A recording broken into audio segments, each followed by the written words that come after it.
Hey guys, so this video is just going to be kind of a check-in, why I haven't been recording as much, and then the rest of it is just going to be kind of a vlog style to show you our Thanksgiving over the next couple of days, how we prep and get ready, and then what our Thanksgiving day looks like. So the reason I haven't been recording as much is pretty simple. With the farm, I'm just kind of busy. Every day I'm out there, it's cold, I don't really want to take my phone out, get my gloves off, record stuff while I'm out there taking care of the animals and trying to get back inside to get warm.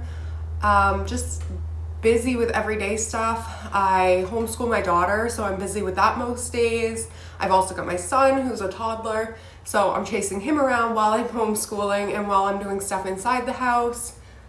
Another thing is, about 6 to 8 months ago, I stopped working out regularly, and I used to work out regularly for probably the past 4 or 5 years.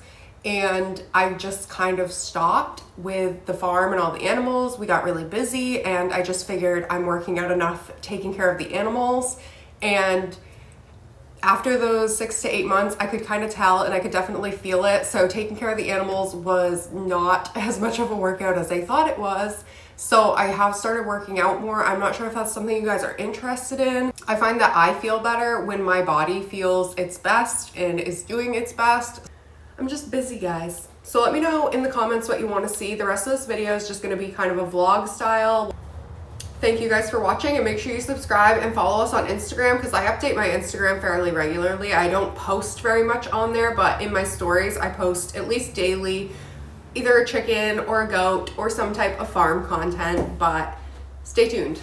The Tuesday before Thanksgiving, and I am currently just making some bread. I've got my turkey in the sink because it isn't fully thawed.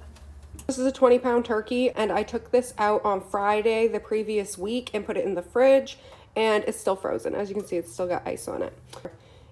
So it is taking a bath in some room temperature water. I'm changing out the water every hour to 2 just so it's not frozen. And then I've got my big pot out, and this is what I'm going to brine it in. And I'm going to put the brine in and the turkey, and this is going to sit in the fridge for about 18 hours. And then over here I have my roasting pan, and I'll put the turkey in this with a dry rub on it, and I'll leave it uncovered in the fridge 24 hours before Thanksgiving, so that way it has time to get the crust all crispy and delicious after it cooks. I got all my notes from the last video, so I've already made the mac and cheese. I've made the 3 loaves of sourdough. I actually made 4 loaves of sourdough and cubed them for stuffing, and I have them in this burlap bread bag so they can get all crispy and delicious and dry out.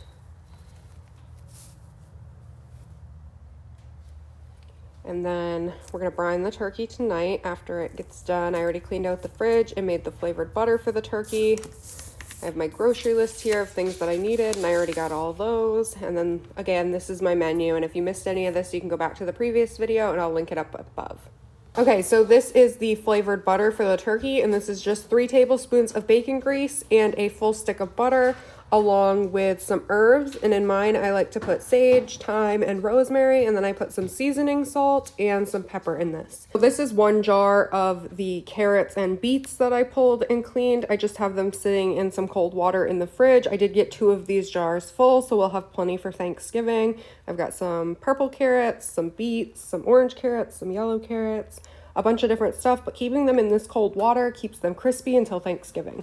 I've got a bunch of eggs over here on the table. I've got eggs over here on the counter, and then I've got a whole basket of eggs in the fridge, and I'm gonna have to clean all these eggs and figure out which ones are good and what we are going to use for deviled eggs. It's lunchtime, and I'm getting ready to make the kids lunch. I did finish my loaf of sourdough. I'm getting ready to start on the brine. I'm watching Vampire Diaries in the background, but our turkey is fully thawed, so I'm gonna get that in the brine, so I still have room in my sink to clean the eggs for the deviled eggs later.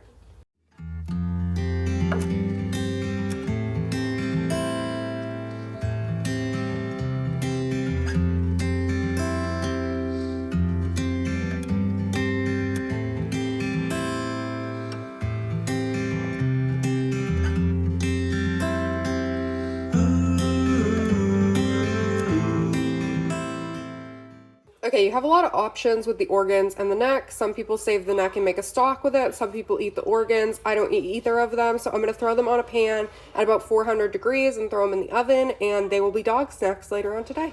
Okay, so I've got all my eggs out. I've got the sink cleaned out, so I'm gonna wash them and then dry them, and then I'm gonna put them through the float test, and I'll show you guys that when I do it.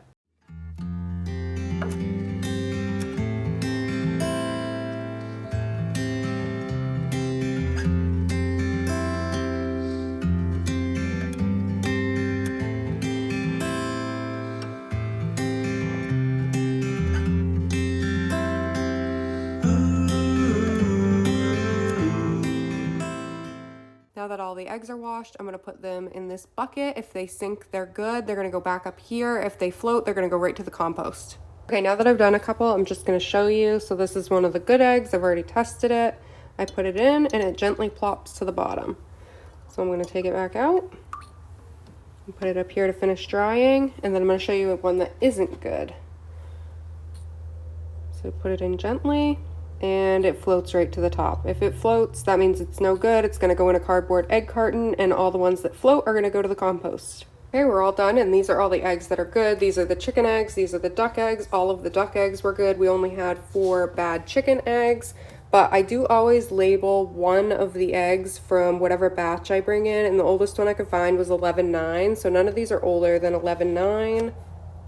I am going to put them in cartons now and put them in the fridge because I've washed the bloom off. I am not going to turn the duck eggs into deviled eggs. I'm just going to use the chicken eggs. I'm going to use a rag to make sure they're dry before I put them in the carton, and I am going to store them. So here's the egg. I'm going to store them pointy side down, and the reason is because this is where your air pocket is, and if your air pocket ruptures, it will cause the egg to be runny and yucky, and it also causes it to rot really quick. Okay, it's Tuesday night. I just fed my sourdough start. I'm gonna get out all the pans I need and label them for what dishes they're for tomorrow. Okay, so the kids are in bed. I've got out my menu and I've put a circle next to all the dishes that I have got a dish for, and I just took some of my kids' craft paper so I could label everything. So like this whole tray is gonna be for the smashed potatoes, stuffing, carrots, stuffed mushrooms. I didn't label obviously things like the gravy. I'm gonna do both of these trays of rolls. I didn't label the pumpkin pie. We're gonna put peas in there, cheesecake, deviled eggs, and then the turkey's gonna be in that tray. And I think that's everything that's gonna be on the table, so it should fit nicely. And I'm gonna make the centerpiece tomorrow because as you saw earlier, it was my eggs, but we're gonna use those. Good morning, guys. So it is Wednesday. I just put my hair up and I'm getting ready to bake. I've got my comfy clothes on. I've got my coffee, my water, and my show. And I have everything out for my pumpkin pie. I am going to make pumpkin pie first. I'm not going to be making the pie crust. Last year I made the pie crust, and in between making the pumpkin pie and the cheesecake, because they need different temperatures and different lengths of time, it was difficult. So I bought a pre-made pie crust this year. I am going to make the graham cracker crust for the cheesecake though. I've also got all of our plates still labeled and everything that I did last night from yesterday. So that will keep me organized today. And I don't think I'm going to record me making every dish. I will link all the recipes down below and I'll show you guys when I'm done. So it's just before lunch and I've already finished the pumpkin pie. The cheesecake is in the oven. The cheesecake takes about 3 hours total. It takes an hour and a half to cook. It took about a half an hour to prep. With the crust and the actual filling, and then it takes about an hour cooling off in the oven, so I can't use the oven for that hour. I've got rolls proofing, and I have out my stuffed mushrooms, or my cream cheese for my stuffed mushrooms and my stuffed mushroom pan, so I'm gonna get to working on those. I won't be cooking the stuffed mushrooms today. I'm just prepping them, and then I'm gonna put plastic wrap over them. They only take about 35 minutes, so I'll throw those in while I'm cutting up the turkey tomorrow. Okay guys, it's 5 o'clock. I've been cooking all day. Let me show you what we got done. All right, in here are our stuffed mushrooms. These are Parmesan stuffed mushrooms, and instead of linking the recipes, I've actually got a highlight on my Instagram. Carrots for tomorrow. Our pumpkin pie is done with whipped topping on top. These are going to be our hard-boiled eggs for deviled eggs. I took the turkey out of the brine and put the dry rub on it. These are our fresh cranberry sauce. I am going to make cranberry relish as well. Let me show you what I got on the counter. Over here, I've prepped our smashed potatoes. Those will finish getting seasoning, Parmesan cheese, and go in the oven tomorrow. This is our cheesecake, and this is cooling off before I wrap it up. We've also got our roll dough over here. I'm gonna let this sit for another couple hours, and then I'm going to put it in these trays. So the fridge is packed and ready for tomorrow. All I've gotta make tomorrow is the stuffing and the carrots, which are in the back mason jars. And I also made homemade eggnog for the first time because I told someone I didn't like eggnog and they told me if I hadn't tried homemade eggnog, and I've only tried store-bought eggnog, it's not the same thing. So I made homemade eggnog. Turns out I love it. So I will be drinking this tomorrow while I finish up what I have to cook. It is Thanksgiving Day. There's a lot going on here. I got the smashed potatoes. I'm getting ready to grate Parmesan on them. Underneath is the stuffing. This is the honey glazed carrots. This will be the pot of peas. This is going to be to cut up the turkey. There's a bunch of stuff in here going right now, and we've already got everything set up for dessert, more food, and then the food on the table. All the plates are set up. We've got an extra plate and an extra chair just for a guest. Hey guys, sorry that was the only clip I got on Thanksgiving Day, so I hope you all had a wonderful Thanksgiving, and this is just a quick little slideshow, a couple pictures I took that day, and I'll see you all next video.